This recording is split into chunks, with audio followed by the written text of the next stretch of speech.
I want to give you this wonderful panel, and I'll be letting our chairman, Jeff Lehman, make the introductions. I just want to say I unfortunately don't have it with me. It slipped away from me, but L'Osservatore Romano today, thanks to the efforts of a journalist friend of ours, Lodovica Zanetti, or is that there she is. There she is. Thank you very much. Has done a full-page spread on this conference in Italian, and I think next week in English. Oh, there it is. I just have to hold it up. So we have, in the Italian edition, thanks to Lodovica, a whole spread, and so that's quite an honor. So, and I hope there's more to come.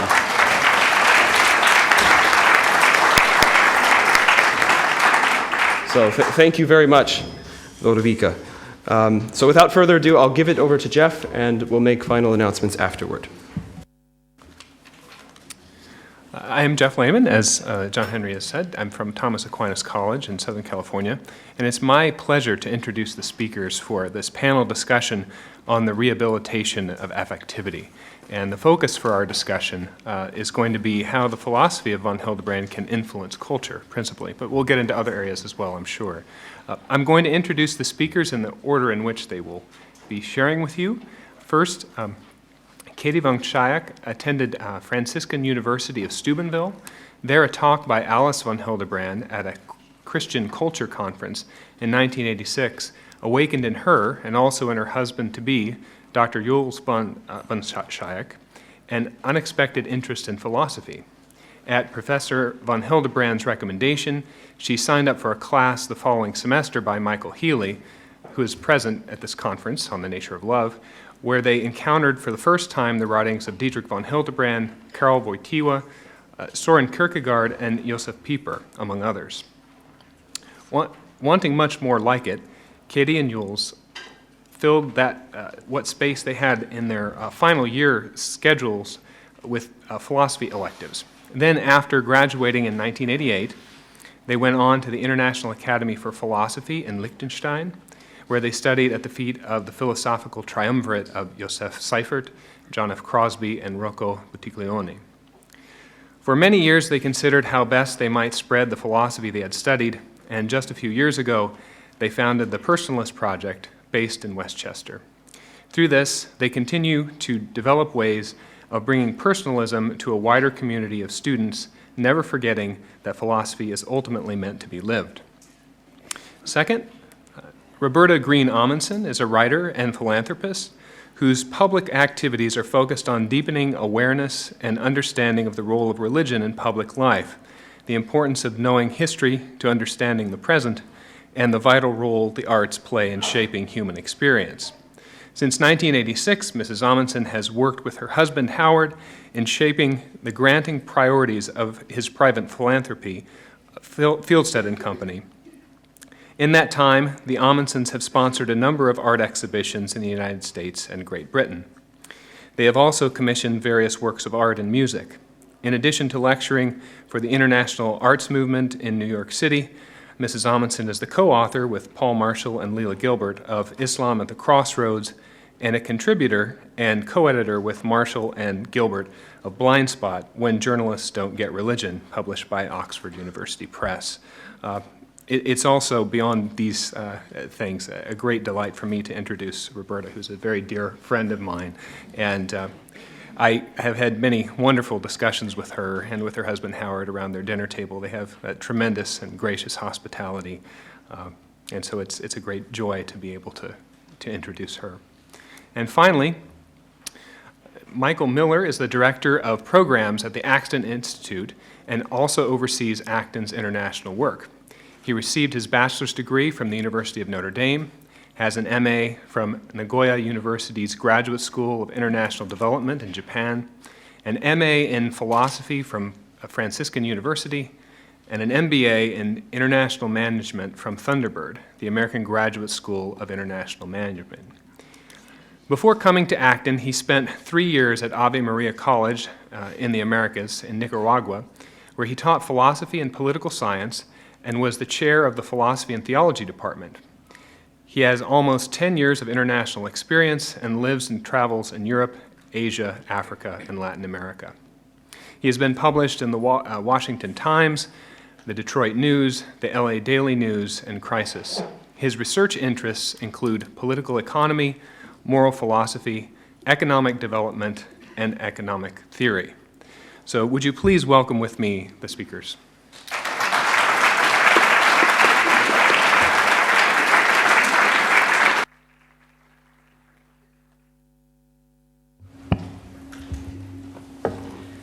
I'd like to start by expressing what an honor it is to address such a gathering of great scholars, distinguished scholars, and admirers of von Hildebrand, friends of von Hildebrand, students, relatives of von Hildebrand. It's really, I feel a bit abashed being up here in front of such a group, but I'm grateful for the opportunity, especially opportunity which is very rare, to express my great gratitude to my professors, to Josef Seifert and John Crossy, Rocco Buttioni, who's no longer here, Michael Healy, and above all, Alice von Hildebrand, for embodying and mediating to me the spirit of Dietrich von Hildebrand, and particularly this ardor for truth, this evangelistic zeal for truth that went together with such a great clarity of mind and such a depth of insight. So I understand my task here today not to be to deliver an academic essay, but to help spur a reflection and a discussion in all of us on what we could say maybe is the existential import of Dietrich von Hildebrand's teaching on the heart and affectivity in the world beyond academia.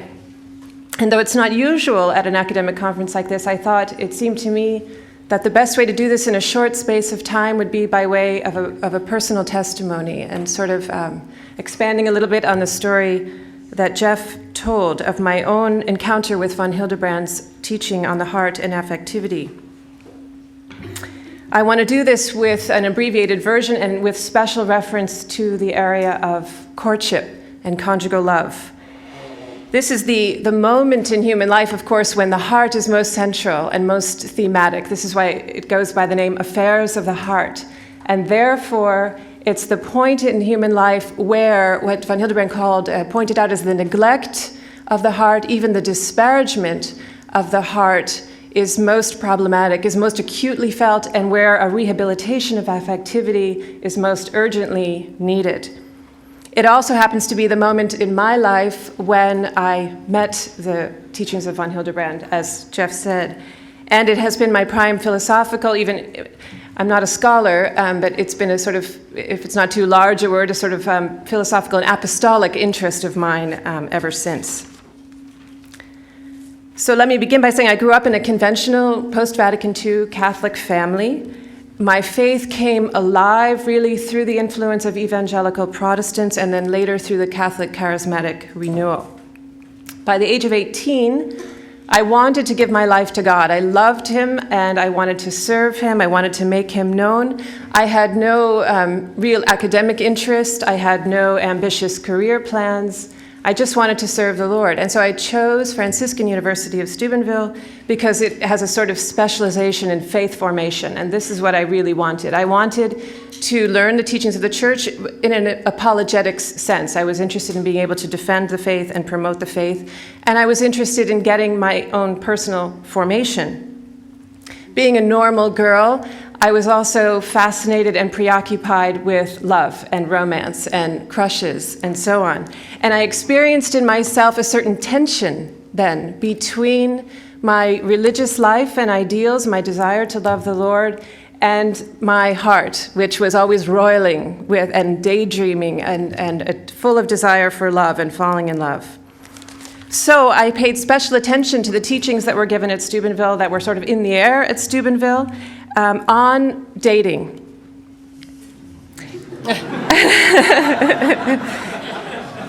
And I want to say some of the things that I was taught. I was taught them then, and I've heard them many times since. Similar things. I've read them in books, I've read them in articles, I've heard them in talks, and so on. These are commonplace teachings on dating among Christians who are serious about trying to help answer the problem in the world, the problem of rampant promiscuity and so on. Essentially, the teachings go like this. They say things like, love is not a feeling, it's a decision.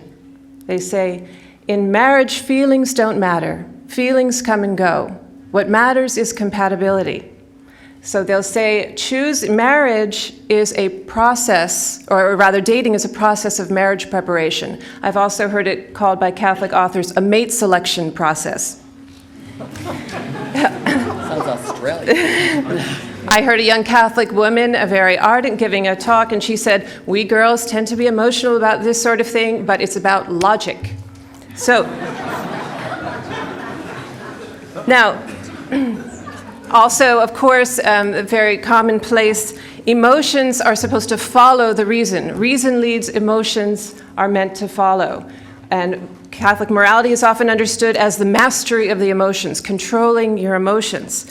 So all of this appealed very much to my religious zeal, and it also gave me a sense of, now I know how to control this emotional life that has felt rather out of control. And so I threw myself into this. I absorbed these teachings, I accepted them as true, as God's plan for marriage, and I tried to live by them. That brings me to about the age of 20, and then something happened. I fell in love. This was a sort of pre-philosophical training phenomenological experience. I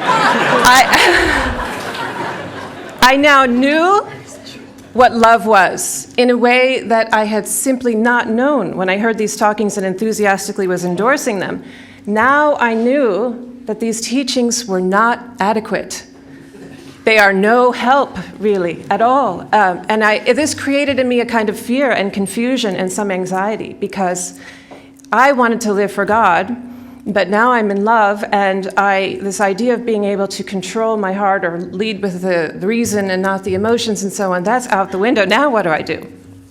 So at this moment, through a great miracle sort of providence, Alice von Hildebrand entered into my life by coming to Steubenville and giving a talk. And it was a talk on, I don't even remember what. It was not on dating.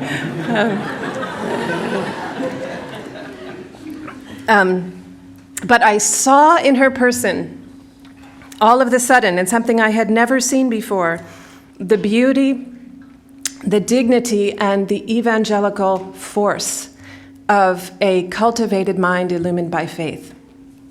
And this was a kind of revolution for me. I had never had a sense of the academic life or the life of the mind as something to pursue in the pursuit of the Lord and with an evangelistic intention. That I saw in her, and I desired it greatly. And so I said to her, what do I do? Where do I get more? And she said, you must take Michael Healy's course on the nature of love next semester. So I did. I took that course, and I found in that course, just to abbreviate it horribly, that I was liberated from false ideas. I now saw in a way that the desire of my heart was justified, it was clarified, it was intelligible. This experience of falling in love was valid and true, it was revelatory, it was meaningful for my life, and it was meaningful and altogether related to my religious vocation in the world. At the same time, I gained a very practical means, so to say, of understanding the emotions, of sort of sorting through them, of learning to distinguish among them, which are valid, which are not valid, how are they related to my freedom, how are they related to my intellectual life. I saw that good emotions ought to be cultivated, they had to be purified, disordered ones had to be rejected by the will, and so on. I should have added also that together with these teachings on controlling the emotions came a very mechanistic view of human sexuality. It was sort of understood that our sexuality was part of our animal nature, and it needed to be controlled. It was valid, it was a pleasure process that began sort of with kisses, ended in children, was innocent in marriage, was not innocent outside of marriage, therefore the less of it outside of marriage, the better any sexual gestures of any kind. And sexual morality in that understanding was essentially reduced to sin avoidance. Now through this vision of the human heart that I got from Dietrich von Hildebrand, I understood that the meaning of human sexuality was love, and that it was love that gave it this form, as Rocco Buttiglione said yesterday. much more beautiful, much more satisfying, and in some sense sort of empowering, with a desire to remain pure. This vision of the beauty and the power and the depth of human sexuality was very sort of practically empowering. Let me end by, and pass the microphone to my co-panelists, by just mentioning the four, for later discussion perhaps, the four most essential insights from the heart that helped me, and I think would so help the world. That's what the world really wants. First, that the heart is a spiritual center on a rank with the intellect and the will. Secondly, that there are different kinds and levels of feelings. There's radical distinctions need to be made among feelings. So whether it's physical sensations or psychic feelings or mere passions or these deep spiritual responses. And that while it's true that some feelings have to be mastered by the will, in another sense, these deep spiritual responses often end leading the reason because they're so intuitive and they're responding to the world of values. The fourth would be that love is a value response. So it is intelligible, it is intimately connected to the objective world of values. And then, and it's according to those values that we measure and judge the validity of our emotions. And then finally, the gift character of these high emotions. My husband gave a paper on this at a von Hildebrand conference a year or two ago. What is revealed of ourselves in these deep spiritual responses really transcends what is within the scope of our will, of our direct freedom. And there we see that the roots of our being are in God, that our deepest responses, so to say, come from Him and are ordered to Him. All right, everything since then, that was 20-something years ago, everything since then has just increased my sense of the fundamental truth and practical wisdom of the teachings of Dietrich von Hildebrand, my immense gratitude for the encounter with him, and my ardent desire that he is better known in the world. So, thank you.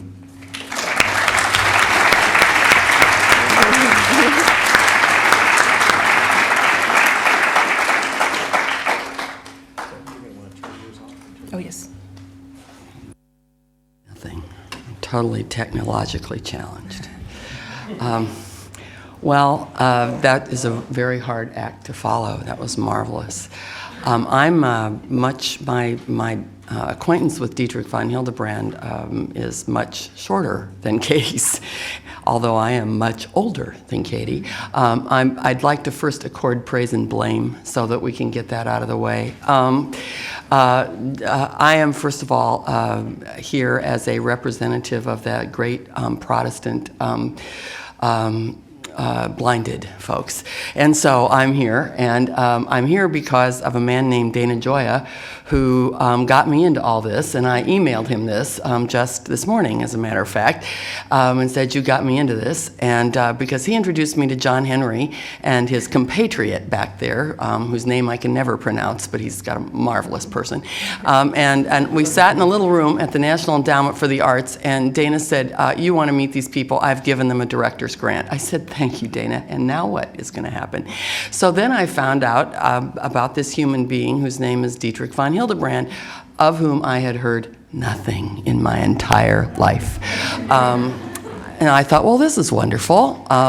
I like to learn. One fact that Jeff left out about me is that I spent my working career I was a teacher for a time, and then I was a newspaper reporter covering religion. So what I liked about it was you learned a lot. And I was brought up by Baptists, educated by Calvinists, and spent most of my adult life worshiping with evangelical Anglicans. So I hadn't heard of Dietrich von Hildebrand. So knew a lot about C.S. Lewis, but not a lot about Dietrich von Hildebrand. So I began to learn, and but because of my interest in the arts, I got interested in what he had to say about beauty, which John Henry translated to me. So if I misunderstand anything about von Hildebrand's teaching on beauty, it's all John Henry's fault. So I just want to make that clear. However, I have now, thanks to John Henry, shipping me books to my vacation in Hawaii. I have now read The Heart and On the Nature of Love, and I have to say that I found both books just marvelous, and I'll talk a little bit about why. That's the nature of my talk. Because, for one, it improved my marriage, so I'm grateful for that. And my husband would say so, right, Howard? Yes, okay. One needs to check. You need to know.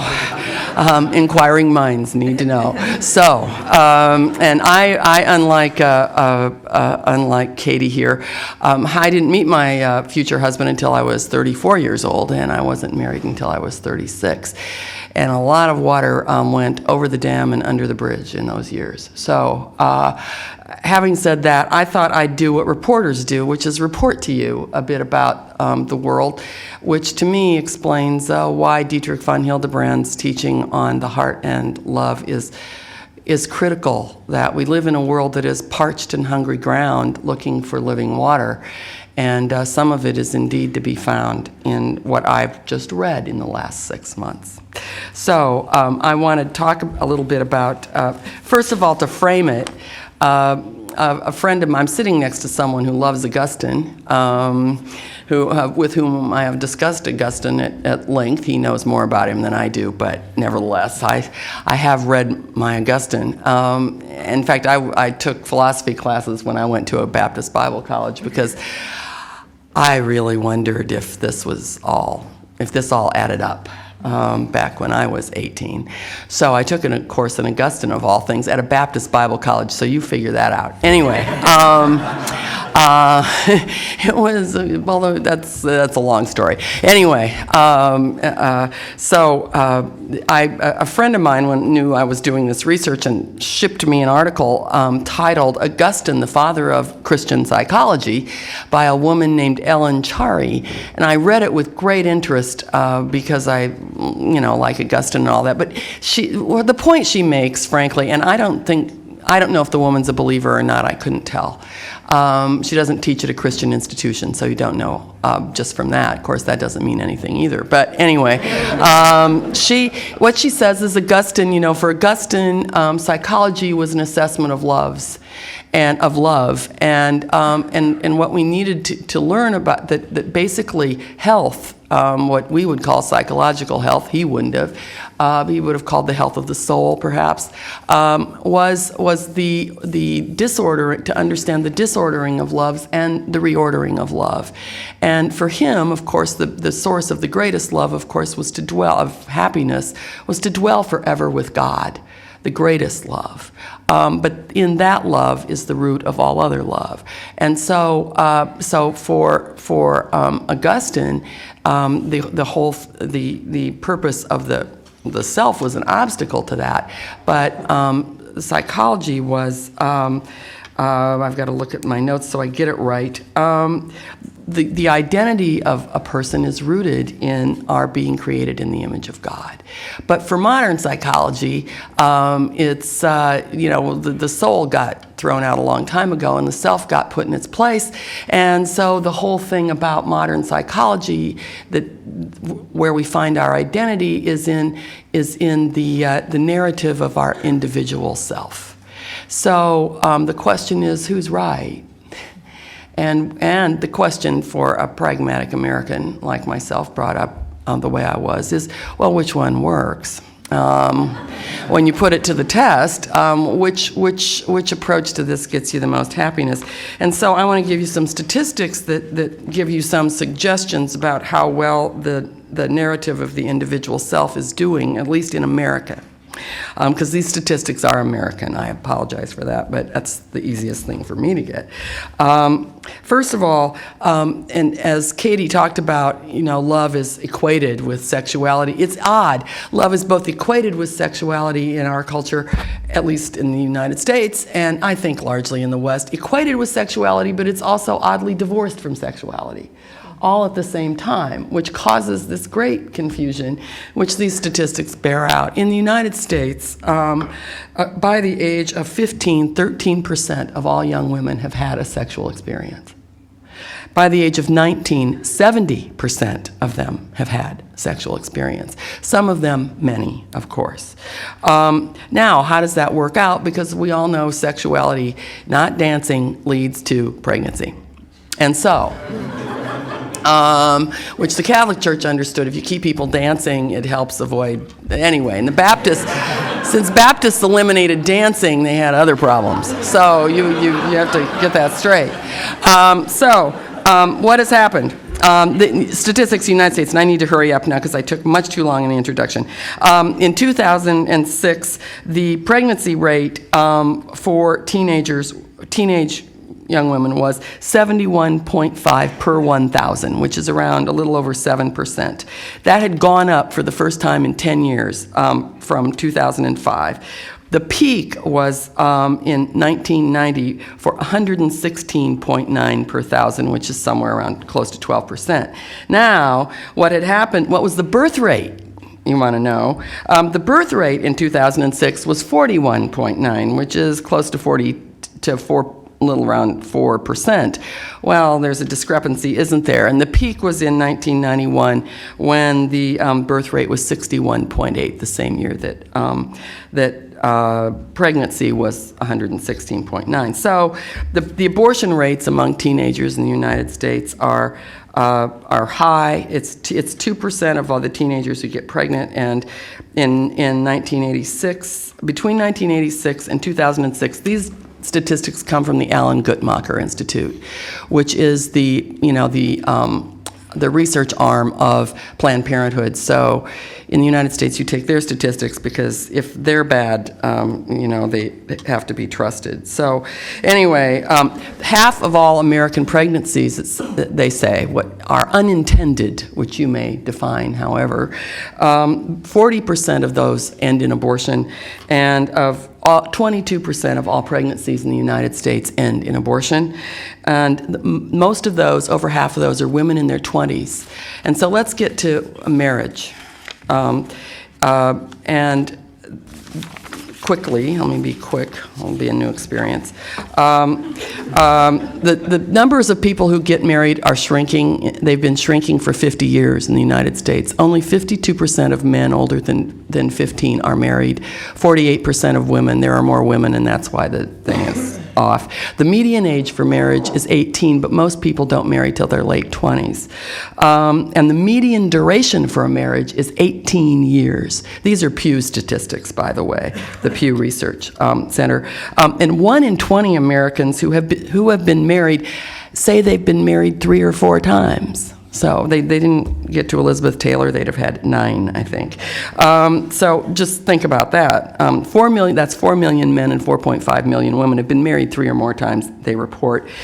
Who has children? 41% of all births in 2008 in the United States were to unmarried women. That statistic was 28% in 1998. And to put this in context, in 1965, there's a famous report called the Moynihan Report. A courageous young man, Daniel Patrick Moynihan, worked for health, education, and welfare at the time. He was very concerned about what was happening in the African-American world. It was the middle of the riots in inner cities in the United States. He did some studying, and he wrote this report that caused no end of controversy. And in it, he found that what was at stake in the African-American community was that their family structure was breaking down. And one of the many statistics he found, he attributed this to 300 years of chattel slavery and another, almost 100 years of Jim Crow discrimination in the United States, and that the family had been torn apart by this, and that African American men had been separated from their families through this. The statistic I want to end with, and then I'm going to read you a song. lyric because we need a little, break. In 1940, Moynihan found that 2% of the white community had children out of wedlock. In the African American community then, it was 16.8%, troubling already. 1963, the figures were 3% of white women and 23% of children born in the African American community. Moynihan thought that was a tipping point, which meant no good for the African American community. In 2008, the statistics are 28.6% of all babies born to white women were born to women out of wedlock, and 72.3% in the African American community.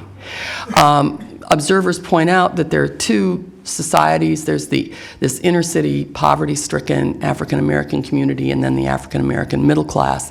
They're two totally different cultures that don't have a lot in common, but the same is becoming true in the white community. And a rising number of women in their 30s are being artificially inseminated or whatever so that they can have a child. And what is not being paid much attention to is the effect of the single mother-headed family on poverty, because the poverty rate of married couples is 20% of that for female-headed single-parent families. So think about it. Of course, the controversy said that Moynihan was blaming the victim. He was trying to set the victims free by giving the facts. So all of that tells you that Johnny Lee was right when he wrote his song, which was made popular by Urban Cowboy, a movie which I loved very much, although it was painfully close to home at that period in my life. And if you haven't seen the movie, don't, because then you'll know much more about me than you should. But this song resonated with me then. I think it would resonate with everyone who those statistics represent. It's called Looking for Love. I've spent a lifetime looking for you. Singles bars and good time lovers, never true. Playing a fool's game, hoping to win, telling those sweet lies and losing again. I was looking for love in all the wrong places, looking for love in too many faces. Searching your eyes, looking for traces of what I'm dreaming of. Hoping to find a friend and a lover. God bless the day I discover another heart looking for love. When I was alone then, no love in sight, and I did everything I could to get me through the night. Don't know where it started or where it might end. I turned to a stranger, just like a friend. You came a-knocking at my heart's door. You're everything I've been looking for. No more looking for love in all the wrong places. Looking for love in too many faces. Searching your eyes, looking for traces of what I'm dreaming of. Now that I've found a friend and a lover, God bless the day I discovered you, oh you, looking for love. So, thank you. I took a test once in college to find out what I should do with my life, and I went off the chart at the end to be a singer, a jazz singer. So when I went in for counseling, the guy looked at me like, good grief, what am I going to say to this young girl? And said, do you sing? And no was the answer to that question. Anyway, which you now know. I want to give you a little cultural milieu, and then I want to talk about Dietrich von Hildebrand, what he has to say to all this. And the newspaper helped me today. Just a little bit, a lot of people in the United States are writing books and articles about what they call the narcissism epidemic. A couple, I think there are a couple, I'm not sure, Jean Twenge and Keith Campbell wrote a book called The Narcissism Epidemic, and they just define narcissism as people who are overconfident and place little value on emotionally close relationships, which, after the statistics I've just read, you could make a connection. And they say it's a flight from reality to fantasy, and they give a list, and the list is good. It's like fantasy-rich people who pay only interest-only mortgages, and they have piles of debt. Fantasy beauty, plastic surgery, and cosmetics. Lots of cosmetics. We all need a few cosmetics. Phony athletes, performance-enhancing drugs. Phony celebrities, reality TV and YouTube. Phony genius students, grade inflation. phony national economy, $11 trillion of national debt in the United States, and more is being printed as we speak. Phony feelings of being special among children. All parenting and education is geared towards self-esteem in the United States. Phony friends, social networking. I mean, does anybody think that people who have 1,000+ friends on Facebook know those people? Okay. And some people attribute, and out there for a few great headlines, in 2009, Wall Street Journal had a story called Bringing Up Princess Turning Girls into Narcissists. Newsweek did a story called Generation Diva, How Our Obsession with Beauty is Changing Our Kids. And there's a television show called Toddlers and Tiaras, which is about beauty pageants for little girls. It's got a rival show called Little Miss Perfect. So, if you want your 5-year-old to get started early, this is the program for her to watch. So that when she grows up and reads Dietrich von Hildebrand, she'll have a clear contrast. The American Society for Aesthetic Plastic Surgeons, there is such a thing, of course there is, it's very large. They reported that since 1999, cosmetic surgeries for young women 18 and under has doubled. And then the Dove Real Beauty campaign in 2004 reported in some study that they did for this Real Beauty campaign that 42% of first through third grade girls wanted to be thinner, and 81% of 10-year-old girls are afraid of being fat. It's much too soon to have to worry about that anyway. Some people attribute part of the reason for the recent economic decline, the recession, to people who are this narcissist stuff. And a man who, and Paul Krugman, who writes for the New York Times, said, the economics profession went astray because economists as a group mistook beauty clad in impressive-looking mathematics for truth, which is an interesting way. But a guy in the newspaper this morning said it even better. We're living through an unprecedented crisis. It's far more than a financial crisis. It is a loss of meaning, direction, and proper values. And he goes on to talk about Bernie Madoff and the liar loans and the whole recession. And then he ends by saying, we can only solve these problems if we are armed with strong growth and solid profits. He is, for the Acton Institute people, free market, totally. But these must, thank you. But these must derive from ethical behavior, he says. Who is this guy? Maurice Levy. You need to find out about him. Okay. In short, we must learn to reconnect the true force of capitalism, the success of the individual for the benefit of the community. And maybe a little more generosity will even generate more growth. So fresh from the pages of the Herald Tribune. Having said all that, now I've lost my note, but that's probably just as well. I just want to say that this hasn't gone unobserved. There's a lot of writing going on about emotions. In the Christian community, there's Dave Nagel's Reordered Love, Reordered Lives, maybe he read Augustine, Robert C. Roberts, Spiritual Emotions, Psychology, and Christian Virtues. And in the non-Christian world, there's also a lot of writing. Obviously, people know there's something wrong. A woman named Martha Nussbaum wrote a book, Upheavals of Thought, The Intelligence of Emotion.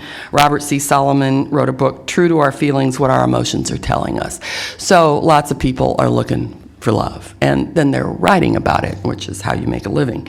So Dietrich von Hildebrand into this. When I read The Heart, I started reading it on our vacation since it was sent to me in a lovely box, and it was much confusion, as I recall, John Henry. But we finally got the book to me, and that wasn't John Henry's fault. It was someone else's. Anyway, I'm reading this, and then I'd stop and say, Howard, you have to hear this. You have to hear this.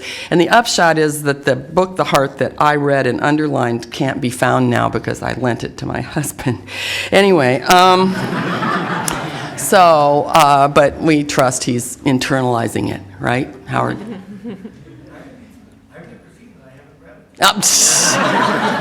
Oh, well, you can all pray for me. So, I'm reading this, and I summed it up in an email to a person who works for us, and I was afraid I couldn't say it as well as I wrote this, so I'm going to read you my own email. How bad is that, actually? Here's the deal with von Hildebrand. He was asking me, what is this affect, and why do you have to read this, and blah, blah, blah. So I wrote him this. Here's the deal with von Hildebrand and affectivity. He points out that in modernity, in spite of all the therapeutic and whatever you feel kind of talk, there is the sense that something that is based on feeling is less respectable and not trustworthy in any way. It's just a feeling, or those are just feelings, being examples of how this is expressed. You see this in the fierceness with which science is extolled as the only source of trustworthy information. And this is in many ways what Dallas Willard, who's a philosopher at the University of Southern California, is fighting for when he fights for the rebirth, the renaissance of moral knowledge. Von Hildebrand argues that just as there can be false and true reason, false and true will or choice, there can also be false or true affect or emotion. Each of these aspects of our personhood have their rightful place and role in our lives, and are ways in which and through which God speaks to us, guides us, and manifests his image. To relegate feeling or affect to something that is never trustworthy, and elevate the mind or the will to a position of being almost always the only trustworthy aspect of our being is just wrong. And worse, it cripples us. It's like removing one leg of a three-legged stool. With all three legs, nothing is more stable. Remove one leg and it falls over. And I don't know if Dietrich von Hildebrand would approve of that analogy or not, but anyway. He talks about, and since I'm talking to people who have been reading and living with this, I don't need to go into great detail. He talks about, why affect was discredited, how it's been misused and sentimentalized and all of that. And then he talks, the thing that was revelatory for me was the fact that affect needs to be connected to its object. It's one of those things that when you read it, you think, well, that was obvious. Why didn't I think of that? Well, a long, list of reasons. It's so obvious. And he gives examples of how, for example, if God exists as a concept so you can get warm and fuzzy feelings, well, you've just instrumentalized God. God's a means to an end. It's obvious. The same with a person. If you look at a person, or, like you go see Robin Hood and look at Russell Crowe and think, golly gee, wow.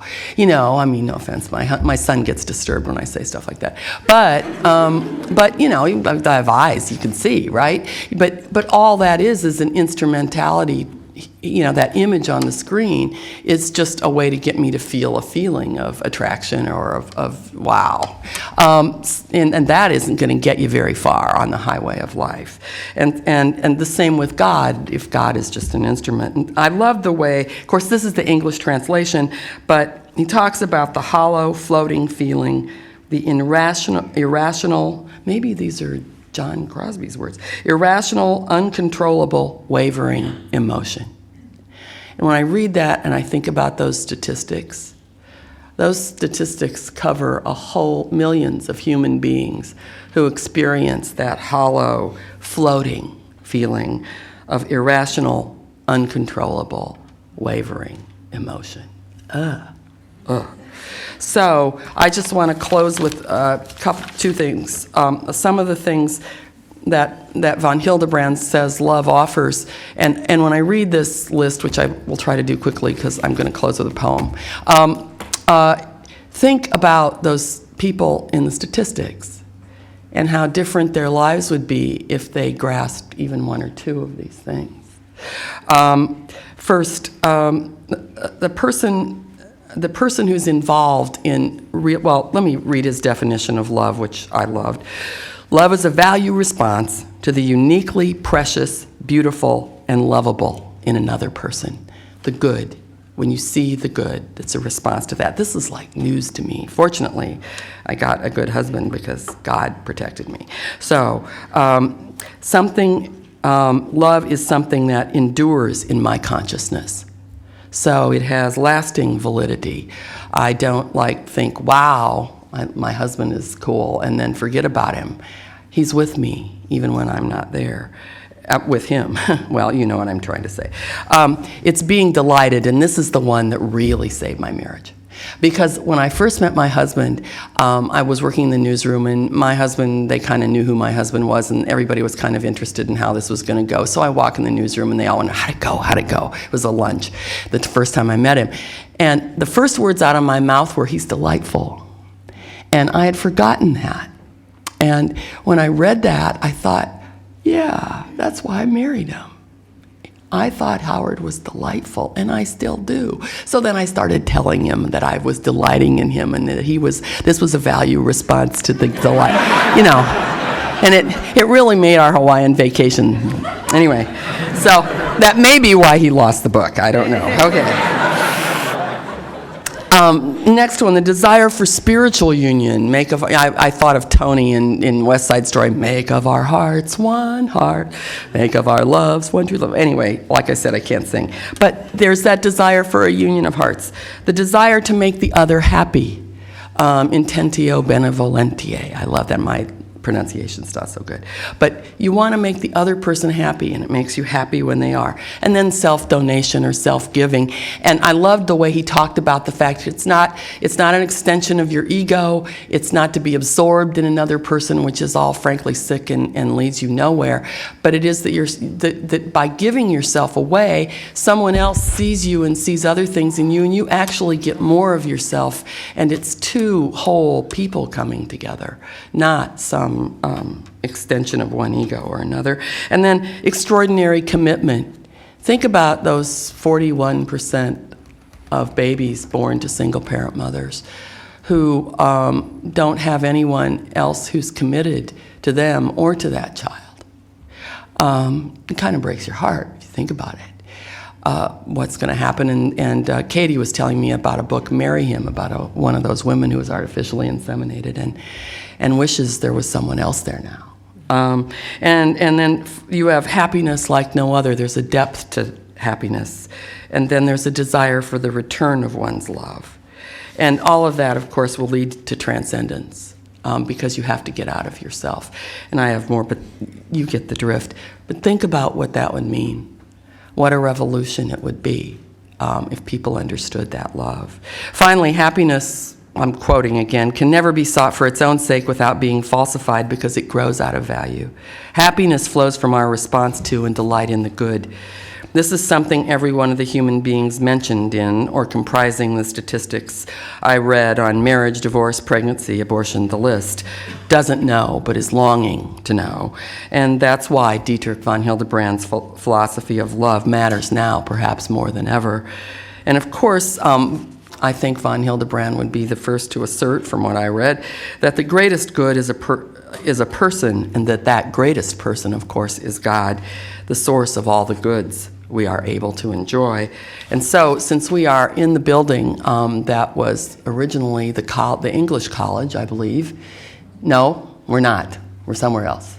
Pretend like we are. John Henry, getting me. Well, we were going to be in the building that was the English College of, or at some point, someone was going to be in the building that was the English College of in Rome. And I, of course, am a student of English literature. That's what I actually got degrees in, English literature.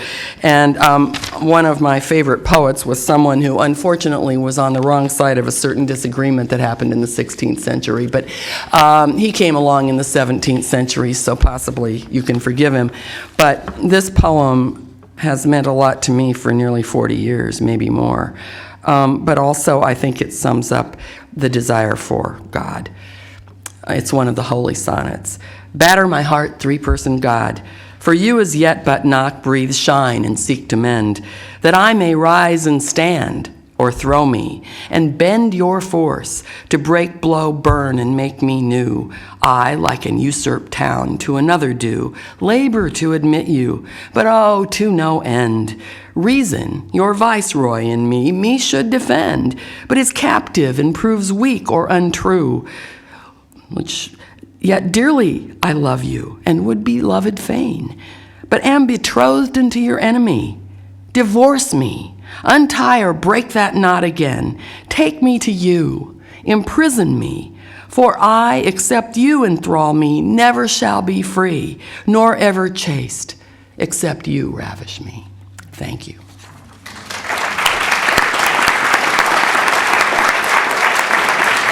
Thank you.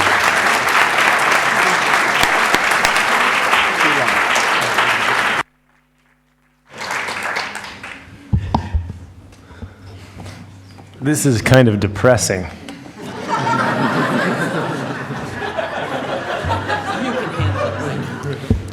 I'm going to chant my talk.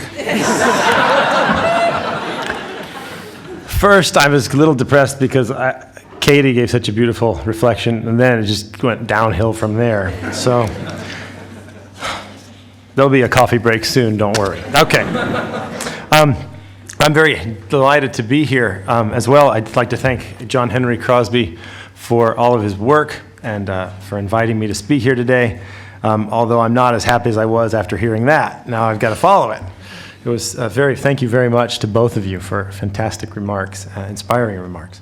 I've been a part of the Von Hildebrand Project on the board since the beginning, and John Henry asked me to be on the board. He asked really important, famous people to be on the advisory board, and then people like me to kind of help him think through some other things, and so it's really an honor for me. Also, on behalf of the ACT Institute, we are delighted to be co-sponsors for this important conference and spreading the thought of Dietrich von Hildebrand because he is very relevant today, and so we're delighted to be part of it. Pius XII called him one of the great Catholic thinkers of the 20th century. He was a lover of God, a lover of the church, the true, the good, and the beautiful. So it's an honor for me to be here, and also on behalf of the ACT Institute to co-sponsor this. Before I go in, I want to just say a couple of quick things. I also would like to thank not only John Henry, but also my professors. I had the delightful opportunity to study at Franciscan University of Steubenville and study under Dr. John Crosby and Michael Healy, and many other great professors, and then through that being able to meet Dr. Waldstein and so many people who really have formed my life, and I'm grateful for it. I was in Japan, and I still see it very clearly. I was finishing a master's degree in international development, which is nobody reads von Hildebrand, and I saw First Things magazine, and it said, do a year in philosophy of the person. So I said, oh, that's what I need, because I realized I was going to do a doctorate, and I thought, I need to study philosophy for it, so I better do this. So I saw this ad. So I called Dr. Crosby, and I was going to start, but then my parents were in Africa, and anyway, I finally started. And it was a year to do the program, but then I met my wife, so it took 3 years. But I too had the ability to also take philosophy of love with Dr. Michael Healy, which I not only took, but I stole. And I taught it probably 6 semesters to students when I taught philosophy. And it was delight, because one of my great delights then, which probably is somewhat of a sin, like morose delectation or something, but something happened is that during one of the student uprisings, they were complaining. And there it started, and all the liberal professors were listening, and a student said, I am disgusted with the philosophy of love course. And they were just ready to pounce. There are never enough seats in that classroom, and we need more seats. So thank you very much. I stole it, and I admit that. But von Hildebrand really, like Katie said, I mean, I read him, and my mother had a copy of Transformation in Christ, but reading him, he really informed me, and I am grateful for that. So in my brief remarks today, I want to discuss the relationship between beauty and affectivity, and also how affectivity needs to be connected, as Roberta said, to objective reality. Now, we live in paradoxical times. We live in an age of great wealth, material abundance, prosperity, and opportunity and freedom. And despite the financial crisis, I mean, we're all here in the eternal city. We flew here. We probably had some Starbucks in the airport, and then have been having our cappuccino here in the plazas. And now we have the freedom and the opportunity to meet together to discuss love and the person. So things are quite good. Yet at the same time, despite the material prosperity, there's an unsettledness. Right? That we're disaffected. We're unsatisfied. And we see serious social problems that Roberta laid out: divorce, pornography, hedonism, narcissism, vulgarity. Okay? All we need to do is walk outside, be on the street for a couple minutes, and it's there. It's evident. Something's wrong. Now, obviously, there are a number of reasons for that. The most important, I think, is that many in the West are turning away from God. But the Holy Father, Pope Benedict XVI, has identified some of these problems. the dictatorship of relativism, the limitation of reason to the empirical, which relegates all goods and values to the matter of opinion, as Roberta discussed, a nominalist concept of freedom that reduces freedom merely to an exercise of the will and nothing more. Just yesterday, he spoke about the false autonomy of man. So there exists this, both an aggrandizement of the self as all important. I mean, nothing is more important than our self and our feelings. Man is the measure of all things. Yet at the same time, we have weak, limited, vitiated selves. And also the dignity of each person is reduced. So you see with abortion, for example, if the baby isn't wanted, if there's no one who subjectively values the baby, then it's done away with. And we see increasing pressure on the elderly as well.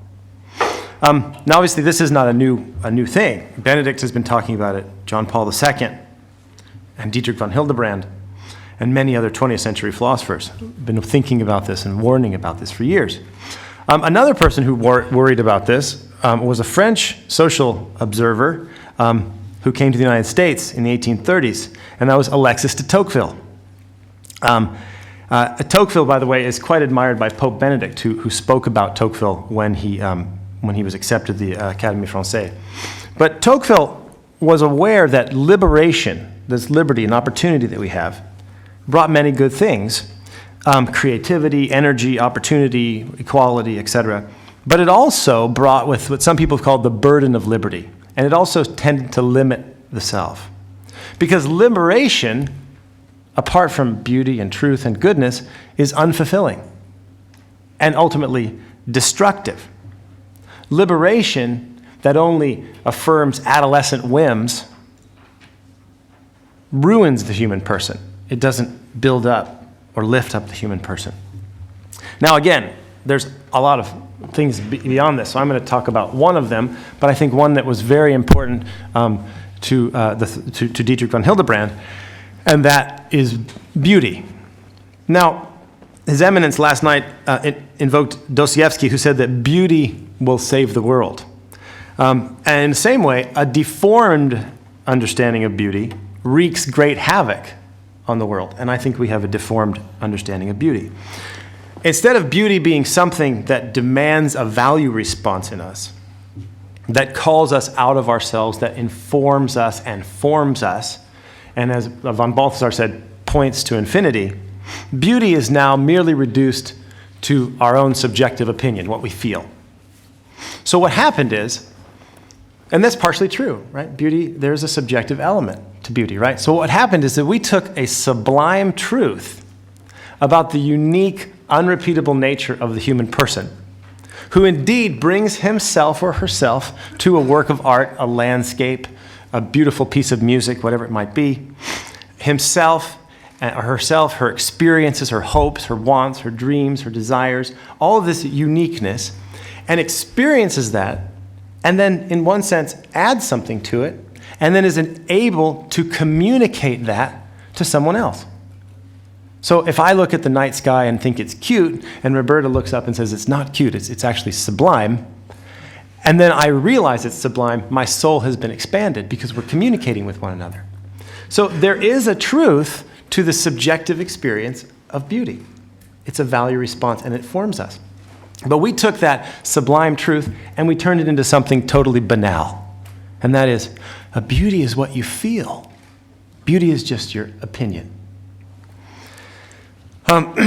So this might not seem very important at first glance, but I would argue that it has serious negative consequences, both for individual and communal flourishing and for society and free societies, especially at large.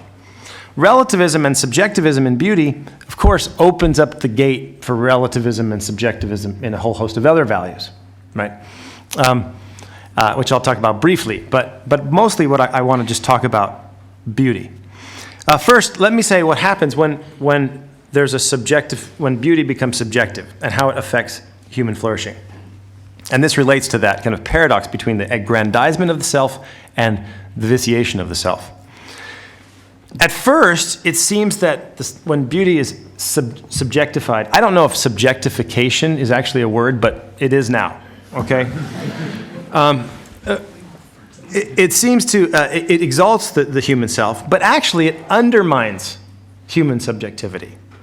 And it undermines the importance of the affective sphere.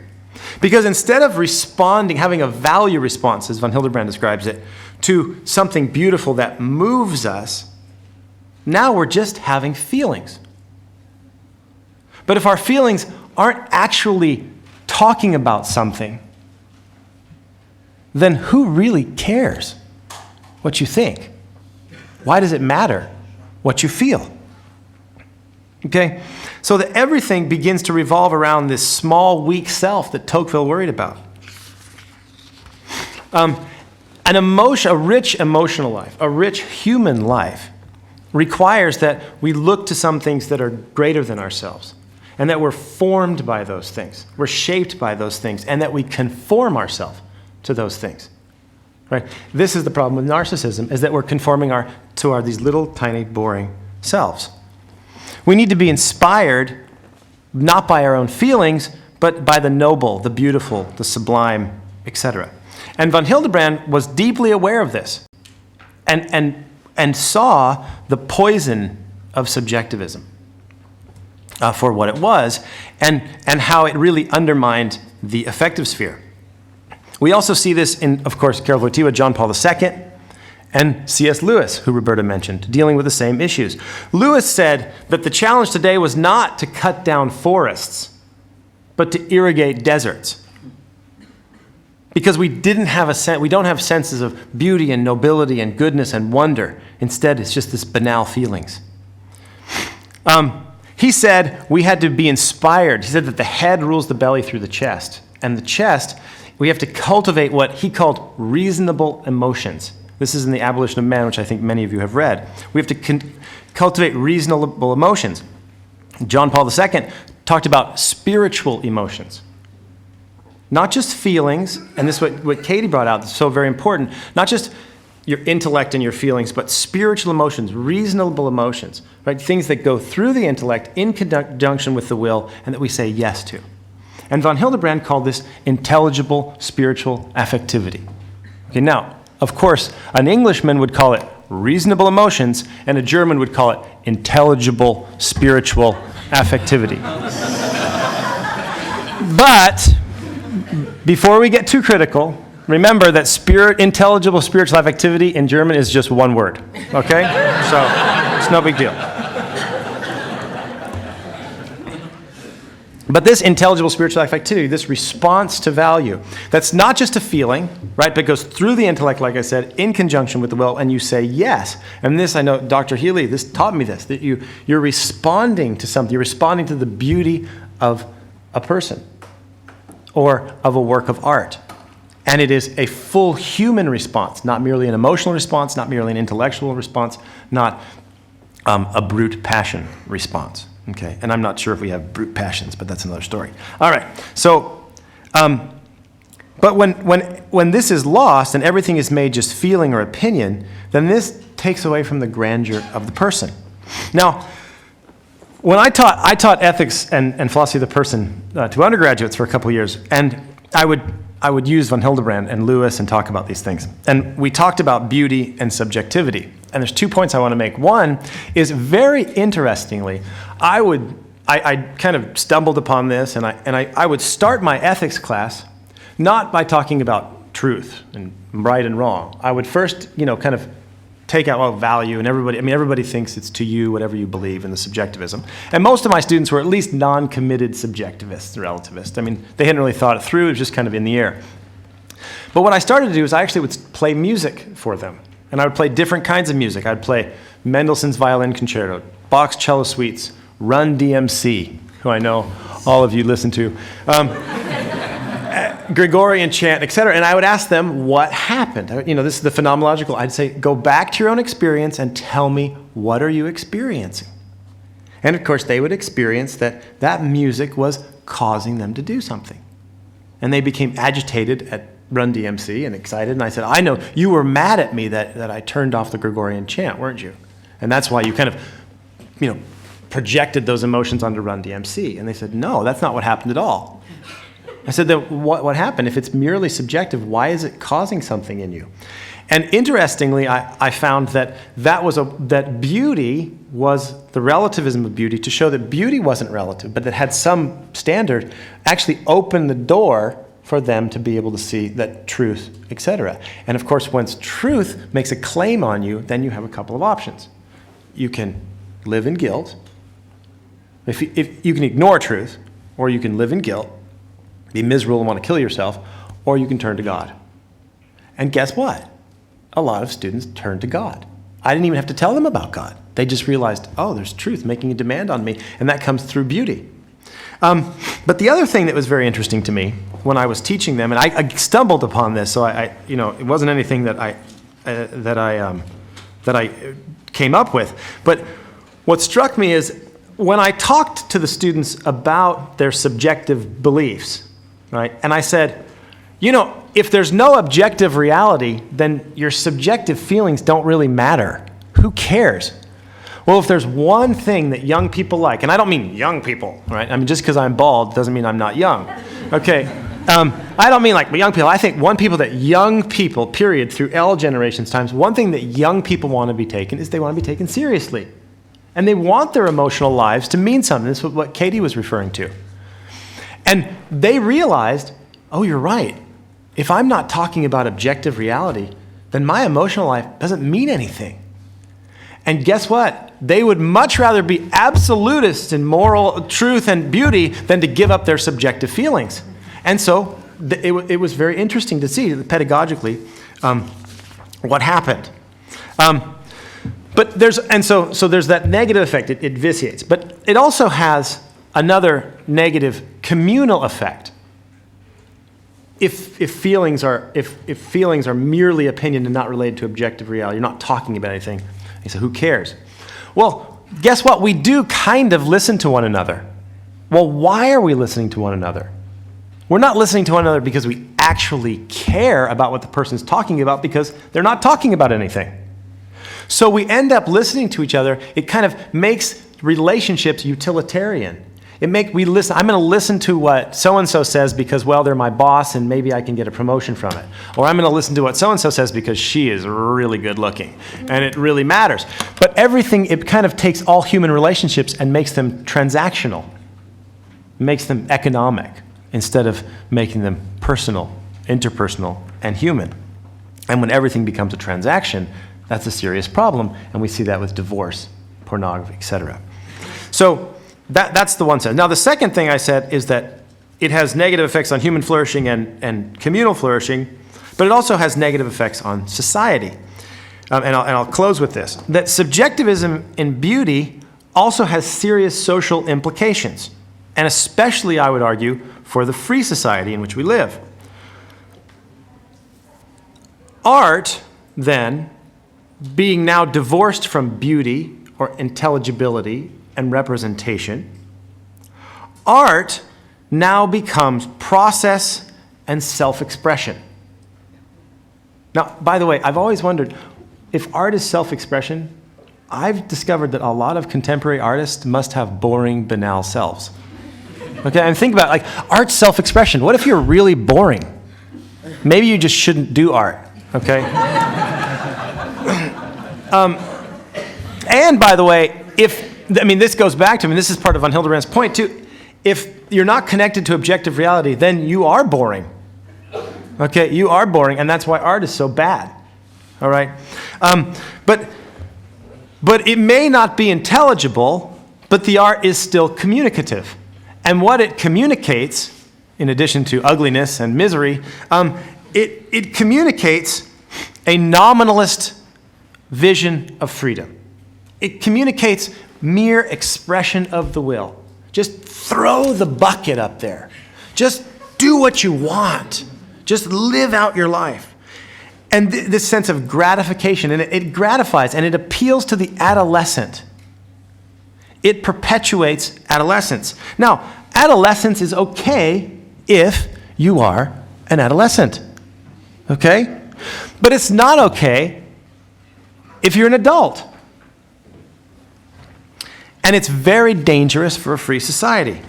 Now, social commentators on liberty, from Alexis de Tocqueville to Edmund Burke, to the American founders, Madison and Adams and Washington, to John Paul II, to Benedict XVI, and to von Hildebrand, I think all realize that a free society requires free people.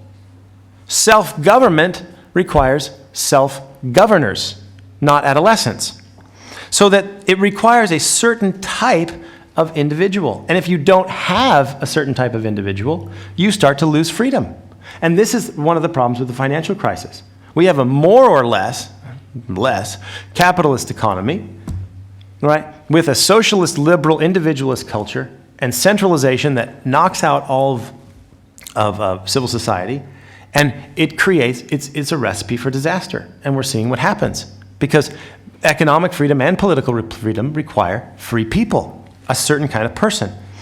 Now, Lord Acton said that liberty is the delicate fruit of a mature civilization. And so a mature civilization requires mature people who are formed by truth and beauty and goodness. It requires certain kind of people. And Dietrich von Hildebrand, I would argue, is one of those certain kind of people. He was a man shaped by his love of God, his love of truth, his love of beauty. And he sought after it. He was a true philosopher, philosophos, a lover of wisdom. And he sought after it, and he shaped his life to it. And so we see this in his work. We see this in the biography that Alice von Hildebrand wrote of him, The Soul of a Lion. We see it in every part of his life. He lived the life of a free man, the way that Galatians describes freedom. So here we have this paradox then. We have liberty and opportunity and equality and all of these things. But liberation, separated from truth and beauty and goodness, is not a life. And this is why we're unsettled. Liberation must be reconnected. John Paul II said that freedom is ultimately for love. Freedom is ultimately for love. And I would say that the philosophical thought, the witness, and the life of Dietrich von Hildebrand lived out that truth of freedom for love. Thank you.